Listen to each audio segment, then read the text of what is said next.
advisor on renewable energies to the Brahma Kumaris, and I will be tonight's moderator.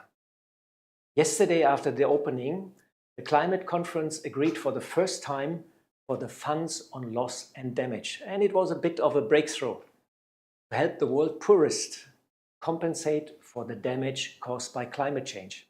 However, the yearly damage in climate change, through climate change, is estimated to be $400 billion, and the funds will have approximately $100 billion if the money comes all together.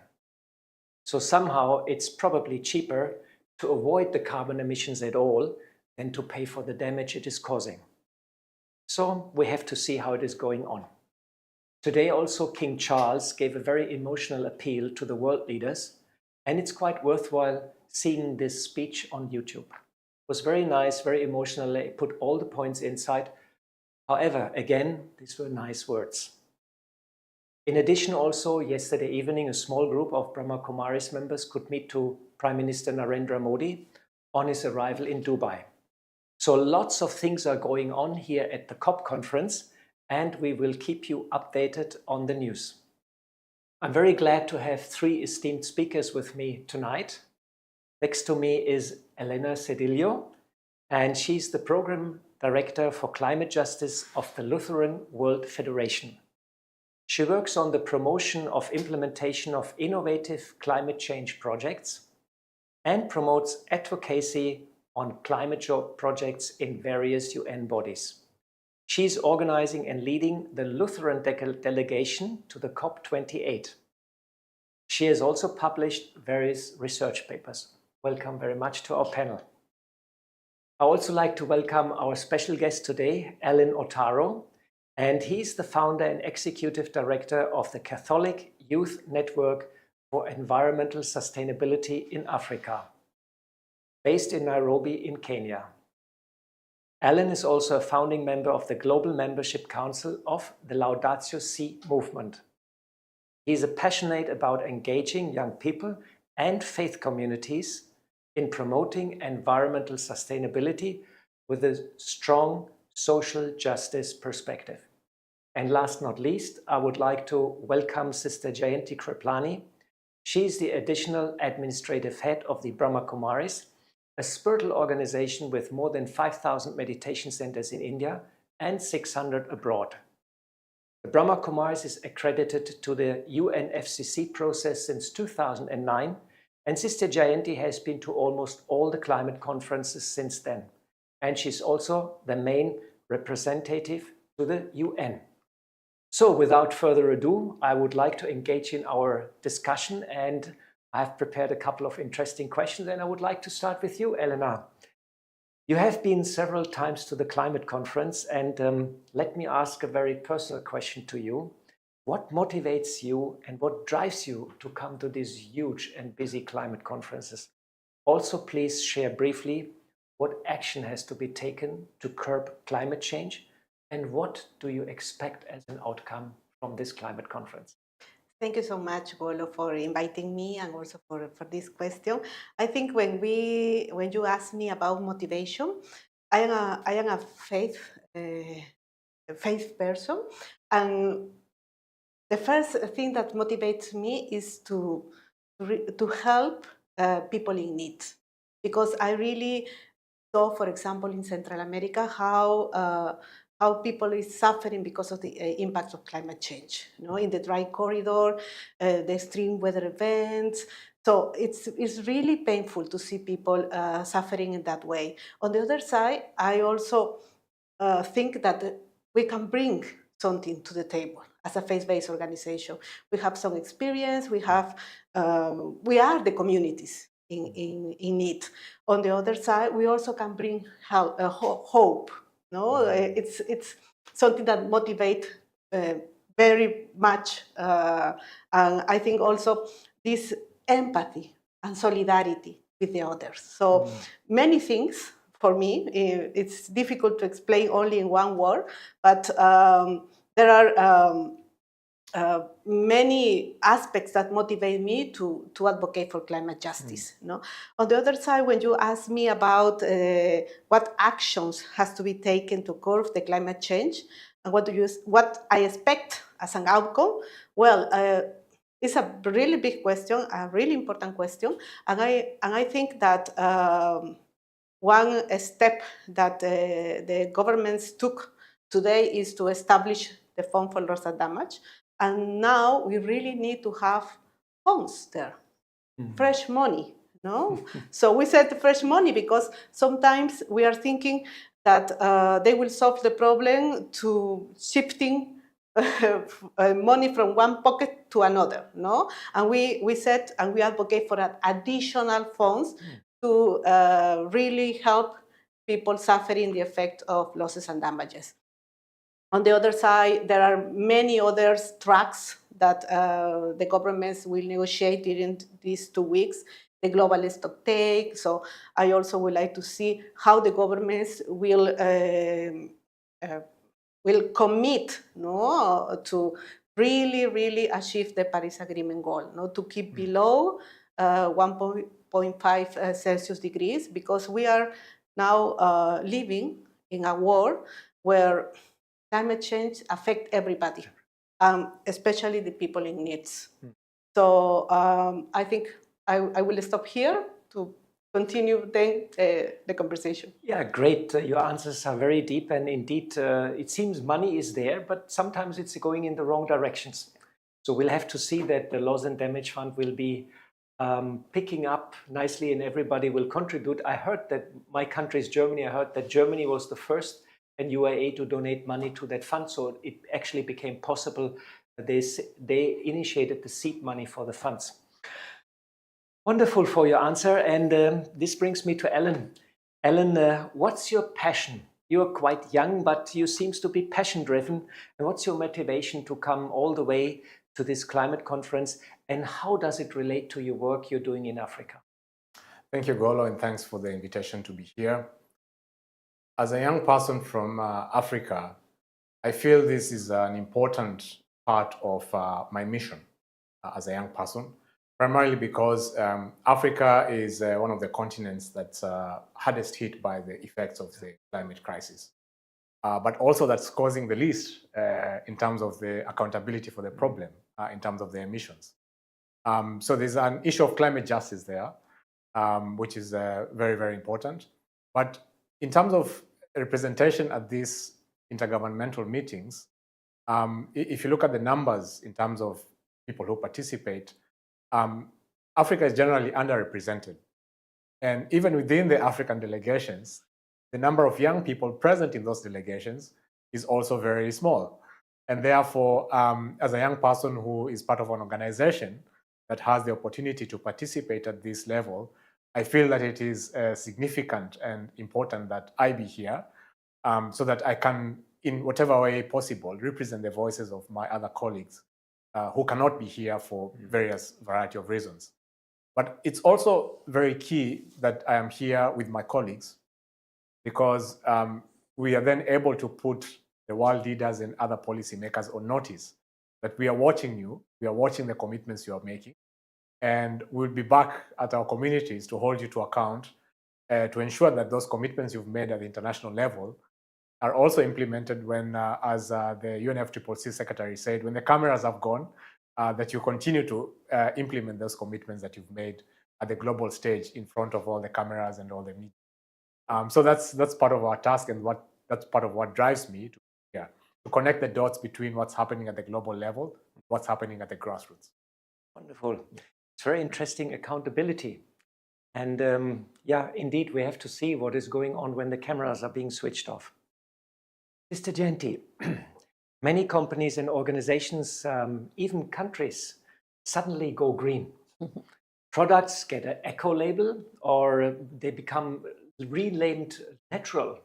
I've even seen natural petroleum already and so on. And a new word has been coined. It's called greenwashing. And show on the outside that you're sustainable, but you do whatever you want to do and you do business as usual. So it's a very big issue right now. A lot of greenwashing is going on and many promises are done by quite interesting companies or organizations where you never would thought that they will go in the environmental area. However, in the world of spirituality, we undergo also a washing process, but it is related to the cleansing, or let me say to the purification of the soul, of the self. And there is a rather subtle connection between the soul or the inner state of our mind and the outer world and what is going on outside there. And can you share a bit your insights about this purification process and also how the inside is connected to the outside? Thank you, Golo. It's a big, big question, but it's actually at the heart of the whole crisis today. Because if we look at the state of the human mind now, then we see that so often there's either negativity or there's a lot of waste, or maybe it's just ordinary. But only rarely are there pure, noble, innovative, creative thinking.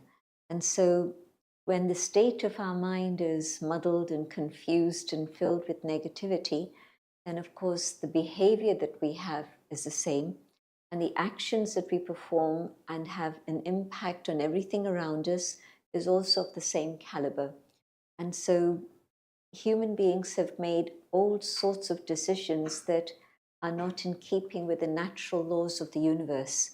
And so we've exploited nature, we've damaged nature, we've hurt it, we've taken and extracted everything from it.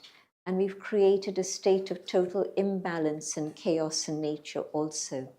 So that's what we're seeing in the world currently.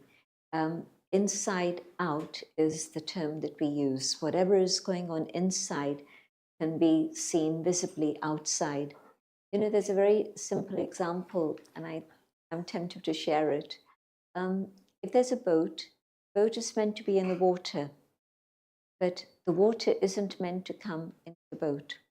But once the water starts coming into the boat, there's a problem. Same thing, I'm here in this world, and I'm responsible for the inner state of being I carry within myself. The world is out there, and I mustn't allow the things that are going on outside to penetrate inside, but rather, when I'm connected with the inner being, then I should allow the peace, the purity, the love to reach out. So that's not happening.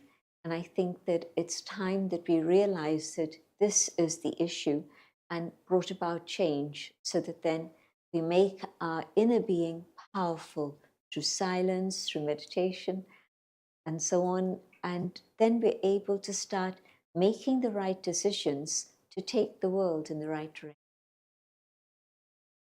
Right? And basically we can say what happens outside in the world is a reflection of what happens on the inside. Quite interesting concept, and holds a lot of truth inside. Elena, you are the program executive for the Lutheran World Federation for Climate Justice. Can you give us a short overview on your activities? And what are the major areas and projects the Lutheran Church is taking up in order to reduce also your carbon footprint as an organization? Please share with us. Thank you so much, Golo, for this question. And I can share first that in terms of what we are doing, so we are doing advocacy at the different UN bodies. So we are targeting the Human Rights Council, specifically the work of the Special Rapporteur on Climate Change and Human Rights, these linkages between these two topics. We are also targeting the UNEP, United Nations Environmental Program, and we are focusing on following all the process to develop a legally binding treaty on plastic pollution, because plastic pollution is also a big problem in all of our countries. The next one is the UNFCCC. So we are following the COP. We are trying to influence the COP at the global level. But also for us, it is important that everything that you decide at a global level needs to be implemented at the national level, as our colleague said. So we really need to see changes at the local level, at the community level. So we are trying to advocate with evidence-based. At the local community, at the national level, we are supporting young people leading climate justice initiative. So they are advocating towards the local governments. They are doing campaigns, cleaning campaigns, they are doing tree planting, they are creating materials to raise awareness about climate change and climate impacts. So we are supporting them in that way. And there are different levels of our work regarding to capacity building. So I think it is important to support the church in a way that the church can advocate to the government, no? Because sometimes when we are participating at the COP, so we can understand the language, because the UNFCCC language is really special for us, no? So, and if we need to share our thoughts, so we really need to speak in the way that governments can understand us. But the unique aspect of faith-based organization is rooted in our theology, no? In our care for creation. So in a nutshell, this is what we are doing, or I am doing as a climate advocate in LWF. When you asked me about the major areas and projects, so about reducing our carbon emission, we took the decision in 2015 to not invest on fossil fuels.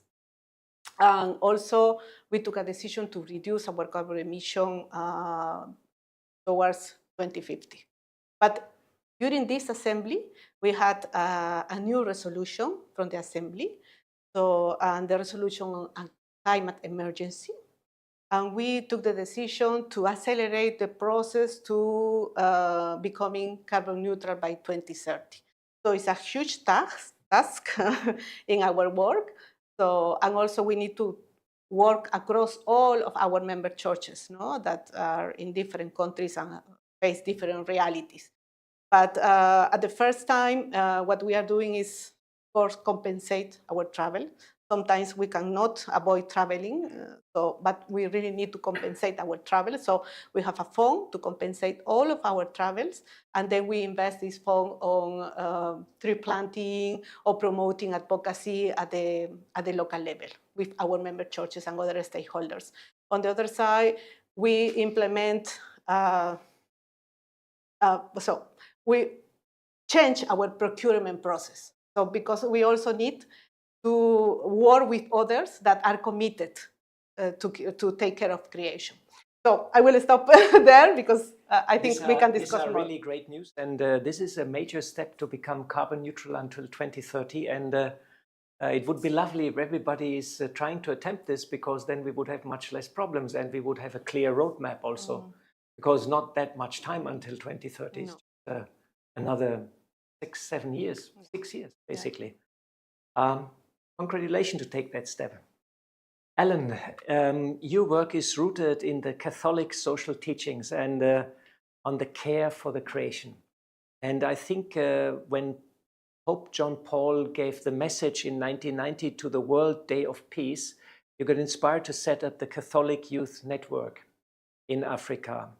Can you share with us about the concept of Catholic social teachings on the care for creation and how this translates into action, practical action on the ground?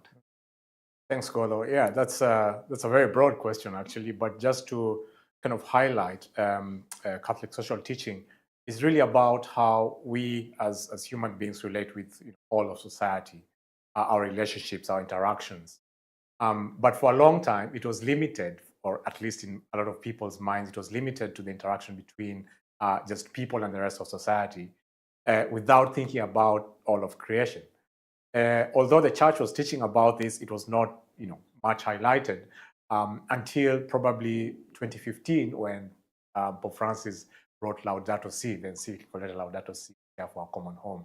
But if you read Laudato Si, is making reference also to his predecessor, so he's making reference to Pope Benedict XVI, John Paul II, and those who came before him, about our need to relate as we relate with each other, but also we build relations with all of creation, because we are part of creation. We are not apart from it. We're not the lords or masters of creation, and therefore we need to strengthen and that if any of this relationship is broken, that's then when we have problems, such as we are in terms of the crisis. And so in a practical level, we have, number one, to ensure that people are well informed about this teaching. That with one of the things we found out at SINESA organization is that a lot of people, not just young people, but a lot of Catholics are not even aware that there is something called Catholic social teaching. And so what we do at SINESA is, number one, what we call formation, which is about helping people translate the information or knowledge that they gather from their heads to connect it with their hearts, and therefore eventually translate into action with their hands and their feet. Go out and actually implement and live in a concrete way their faith principles about caring for creation. The second thing we do is about networking and advocacy. So how do we connect young people from different parts, country of the continent of Africa, to build one common approach towards solving the ecological crisis that we face? Because we share a lot of these resources. They're transboundary. So if you think of the different ecosystems that we have in the world, in Africa, at the national level, they're transboundary. So from one province to another, from one country to another, they're shared. So if one country is doing something to take care of its ecosystems, but the next country, the neighboring, is not, you still have a problem, because it's all connected. And Francis says, everything is connected in terms of the ecosystem, but also of all the relationships that we have. And then the third element is about supporting grassroots action for young people on environmental action. So this is, as Elena said, also what they do at the Lutheran World Federation, translating the policies into action. Things like tree growing. How do we support young people in their parishes, in their dioceses, to take action with others also? Because as we are young Catholics, but we are living with other people, right? We're living with people of other faiths. We're living with people of other civil society organizations. So how do we build collaboration across these different motivations that bring us towards solving this issue? And the totality of this is that we are looking towards building, shaping what we call ecological citizenship, so that it's a young person who is well holistically formed, understands his or her responsibility towards others, but also towards all of creation, and to create that harmony, that opportunity for us on the African continent, but also beyond, to contribute towards addressing the ecological crisis. Even though, as I mentioned earlier in my opening remarks, Africa is responsible least for the emissions, but is suffering the most. But that does not mean that we do not have a contribution towards addressing this. I like very much what you said, from your mind, heart, and hands. Very nice examples, a very nice flow. A lot of the information is quite intellectual, sometimes very difficult to understand the people on the ground. And it's definitely one of the jobs also, what you mentioned, to translate complicated language in the COP here, or the complicated language of science or of research, into practical work on the ground. And to have the heart in between is a very, very wonderful example. Congratulations. Mr. Jayanti, there is an urgency for everybody to reduce the carbon footprint. We heard it. And the Brahma Kumaris is also a global organization with many followers. And in our environmental initiative, we have also a plastic-free campaign, trying to teach people to avoid plastic as good as possible. We have also a carbon offset mechanism, and but we also have introduced 25 years ago a very ambitious renewable energy program for many of our centers in India, and also started then later a project about yogic farming, and lastly initiated also a tree plantation campaign at Taru. Can you share a bit more background and outreach of these programs for our audience? Surely. It was in the 1980s when I believe you yourself, Golo, became an instrument to actually design and build the first solar cooker system that we still use in Mount Abu. And then I know when the hospital came along, you were an instrument to sort things out for the solar system there. And then at some point, we had a solar cooking range, which was the largest in the world. It was reported by the BBC at that time.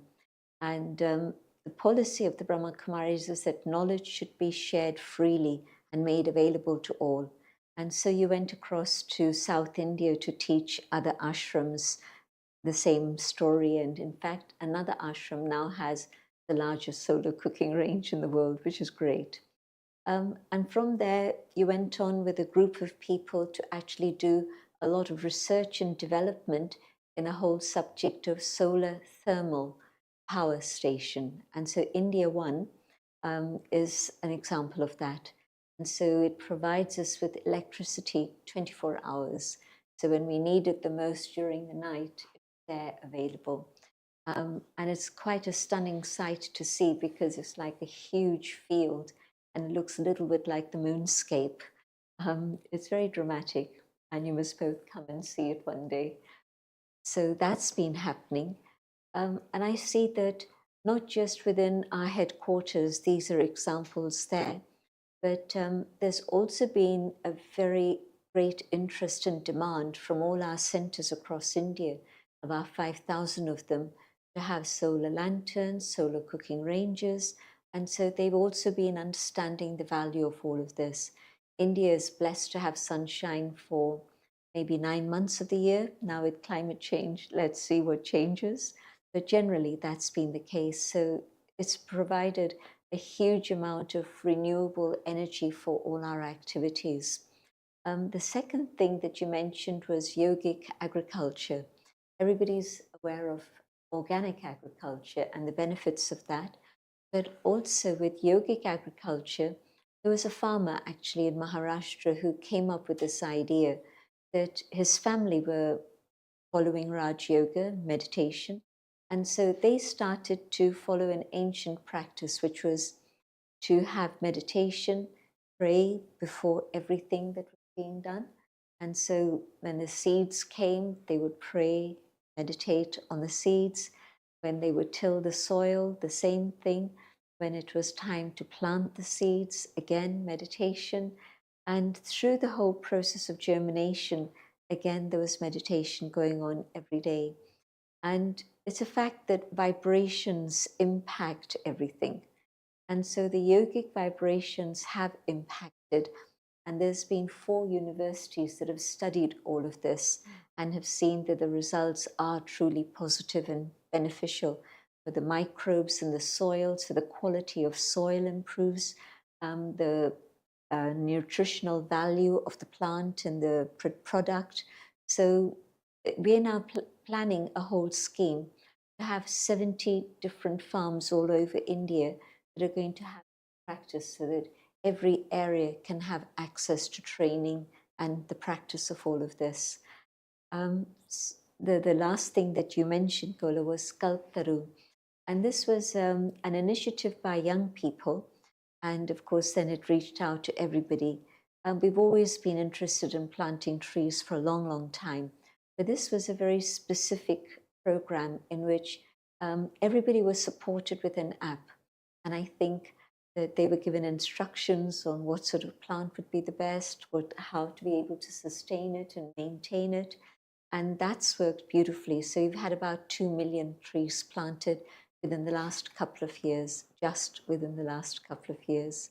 So we've always been interested in the fact that it's not just silence and meditation that's important, but it's important also to actually do something on practical level. And so all these are examples of practical projects that have been undertaken. Great news, and I'm glad that you mentioned all these activities hands-on, and that the organization also shares all these findings with other people and has done many workshops and interaction with local farmers and so on to really replicate it and bring it into society. Elena, as a person of faith, we are called to live in a harmonious relation with creation. But somehow it seems that humans have a bit lost the path.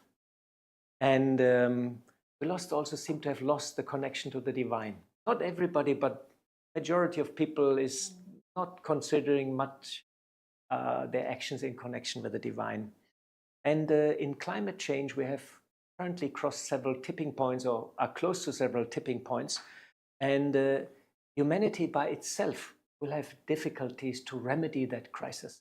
It's also a huge crisis in its proportions. We have never faced such a crisis of that scale. As a person of faith, can you imagine an intervention from above, help from the divine? Please share with us what you feel, what is in the pipeline.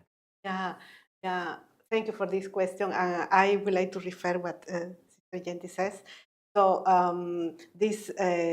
when people meditate, after doing agriculture practices, so this interconnectedness and recognize the interdependence with all creatures, I think this is something that we really need to be aware of. And I really hope that all people that are negotiating here at COP recognize that we need, everybody needs the other, right? So, and we are in this connection, and we really need to reconnect sometimes with the earth, with the animals, with all creatures.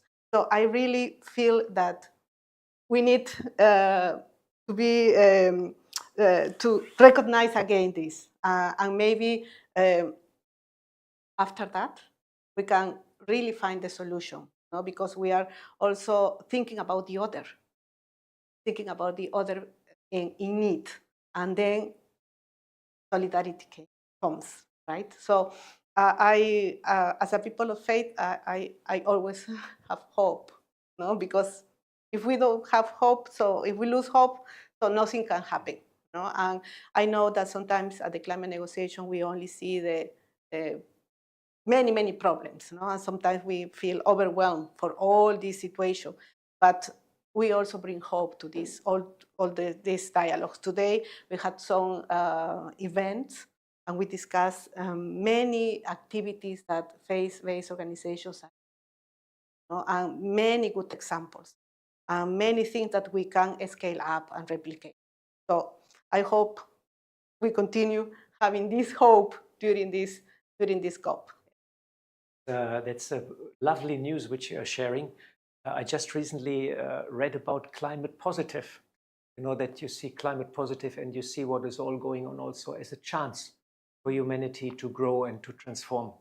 And definitely hope is very important. My brother is a doctor, and the first thing when the patient comes, he gives him hope, and he said that's half of the medicine. Yeah, very nice. Alan, coming back to you. Yesterday, the conference agreed on the loss and damage fund, which was a bit of a breakthrough. And this is one step, but apparently much more has to be done in this direction. And it's also not yet 100% clear where all the money will come from. But it also seems that the countries are not yet really ready to phase out fossil fuels at a pace and at a speed which is really required. As far as I understand, we have to stay within the 1.5 centigrade degree. We have another 6 years or so, then the carbon budget will be exhausted. And if you listen to the talks here, nobody's really prepared to phase out fossil fuels in such a short time phase. And what action has to be taken by the COP, especially from a perspective of young people? And second part of the question is, can the COP mechanism by itself actually deliver what is needed? Some people say the role of the COP might be over and we need some new mechanism. Or do we need a solution totally outside of the box? Please share your ideas. Thanks, Golo. This is a very challenging area because the issue of loss and damage, of course, was one of the most controversial areas in the last few years in terms of the negotiations at the COP. But I think at this stage, any win that comes in this process in terms of the structure of the multilateralism at the UN level, any win that comes, you have to seize that moment and take that momentum and move with that towards other issues that are also challenging in terms of the negotiation process. So even though there's still the disappointment around the issue of phasing out fossil fuels, I think, as you mentioned earlier, climate positive, this positive sign that has come out, particularly from the first day of the COP, is perhaps a good sign of the process as it evolves. But this is connected also for me hand in hand with the second question that you asked, because I think they're both connected from the perspective of a young person. I feel that, and Pope Francis puts this very interestingly in his second document called Laudate Deum on the climate crisis, which he released on October 4th. where he analyzes the weaknesses of the international multilateral system. But he also reminds us that this is, it's the only system that we have, it's the only process that we have. And therefore, rather than attacking this system, let's look for ways of making it work for all of humanity. Let us look for ways for it to work for all of creation, because this is what we rely on, even though we can recognize the urgency. You mentioned we only have this six-year window only. And I think it also goes hand in hand with the issue of just transition, because I feel that you have to carry the communities along with you, help them to realize what is happening in terms of the urgency of the climate crisis, because they are suffering from the effects. As we speak right now, there are many communities in Kenya who have been lost their livelihoods, their lives from the flooding that we. And the year before, it was from the drought. So when you speak to somebody about fossil fuel transition, particularly for communities that whose jobs and whose livelihoods and other things are connected to this socioeconomic model that we've been riding on for the last century or so, we need to be also talking about the alternatives and showing that the alternatives are working. That as we transition from fossil fuels, what are we transitioning to? Renewables. And Sister Janchi and yourself, Golo, you have got this very concrete experience of what you've done practically. So my feeling is that we need to be telling more about the stories of the renewables that are already working for community, with community, the many benefits that communities are deriving from the renewable sector in terms of green jobs, particularly for young people, and particularly from a continent in Africa, which is the youngest in terms of population. Up to like 70% of Africa's population is below the age of 30. And every African country is grappling with youth unemployment. So there are multiple wins towards phasing out fossil fuels. But I think the messaging needs to be done right, so that there is the positive element coming out of it with a good balance of the urgency of the climate crisis that we're facing. My feeling is that if we do this both together and we strike a good balance, then it might have an effect on the leadership, on the leaders at the global level, and it might then be easier for them to strike an agreement around phasing out of fossil fuel. That's a great statement which you gave. And just as a little news, meanwhile, renewable energy is cheaper than fossil fuel. And prices of photovoltaic has fallen so much, it's just there. You just can install it. That's a really good news. You just need the sunshine, which is more than abundant in most of the places of the world. Mr. Genti, as a yogi practitioner, you meditate since many, many years, more than 50, 55, 60, maybe. And yoga means connection with the divine. It's a very deep process for a person to connect with the divine source. And it is said it has a very profound and uplifting effect. And it is said regular meditation builds up inner strength, resilience, and also gives hope. These are all the things which we need, which we were spoken about: hope, inner strength, resilience, clear mind. Can you elaborate a little bit on the process of meditation and how it helps you and how it changes you? How much time do we have, Golo? 3 minutes, as everybody. Okay, so just as a summary, in Raj Yoga meditation, yoga means union, connection. So it's actually talking about the connection of the individual being, the soul, with the divine. And the method that we use is to be able to train our mind to move in a positive, elevated direction. We are not stopping thoughts, so it's a very natural way to meditate. And within that, when I come to the awareness of the inner being, the soul, there's a huge change that happens. I'm able to connect with the inner qualities, the treasures that I carry within myself, the peace, the love, the truth, the joy, the purity. I'm also able to see others with that same vision, that each and every soul is my brother, and I'm part of this world family. My vision towards myself becomes one of self-esteem, and I see that dignity is such an important aspect of everything that we do. But that comes when I can value myself and respect myself. Then I have a dignity that nobody can take away. but also I don't want anybody else to put me on a pedestal, because my own inner qualities give me that dignity. But when I have self-respect, I see other people with that view, but I also see all other creatures, all animal species, also with respect. But I also see the elements of nature, the earth, the air, the sky, the water, the sky, the clouds, whatever it is. I see that it's part of that interconnectedness, which is the web of life. And so it changes my whole attitude. If I hurt one part of my body, my whole body feels pain. It's not just isolated to that finger, but the whole body is in a state of shock. But equally, if I do any act of violence against a creature or against any part of nature, I'm hurting the whole planet and I'm creating imbalance within the whole system.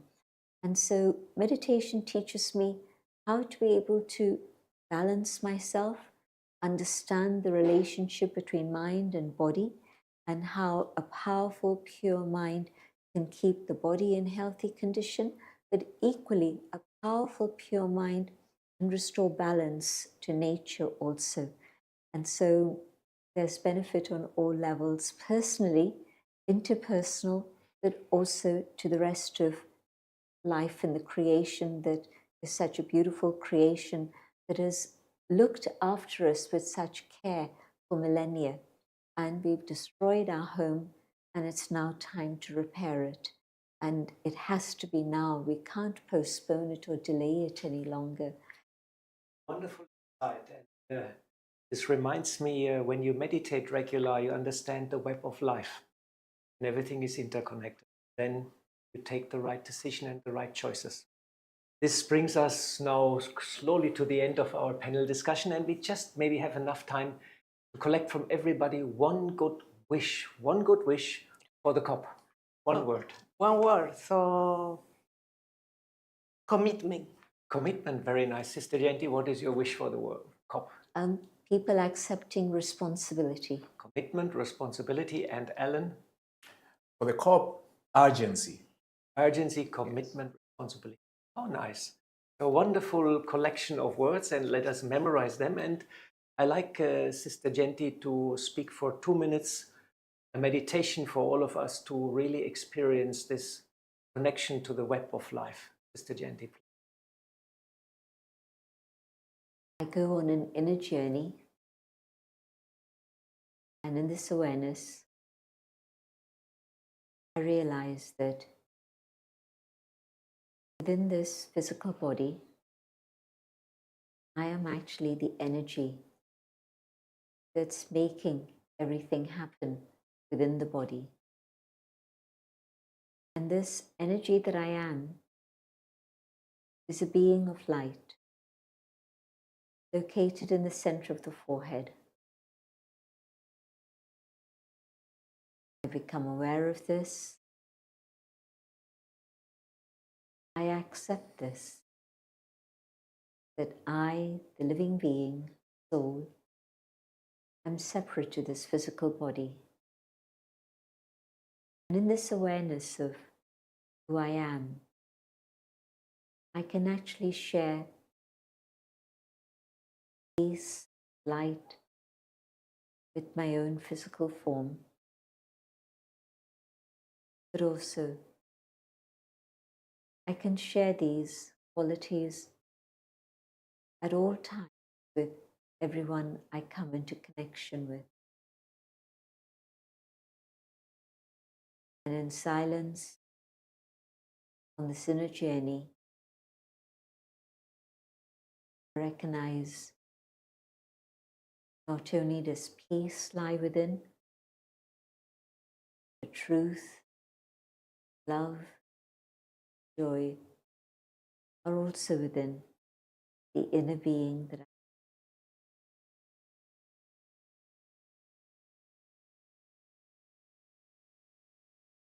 Holding this awareness, sending out these vibrations of the qualities of the divine, all directions, come back. The role I play here, but now with a different perspective and awareness. Om Shanti. Thank you. Thank you, Sister Genti, for guiding us in meditation, and a special thanks to Elena and to Ellen to come to our panel discussion. Time is ticking, and we're almost coming to the end. And I'd like to mention also our sponsors, Brahma Kumaris, the Kalptaru Tree Plantation Project, Brahma Kumaris Environment Initiative, Yogis for Future, Radio Madhuban, and India Care Trust. And special thanks also to our hosts, the Raja Yoga Center here in Dubai, and the many, many helpers behind the camera, which have working tireless since the last 2 or 3 weeks to make all this happening and possible. Please do join us tomorrow for another session of Care, Share and Inspire.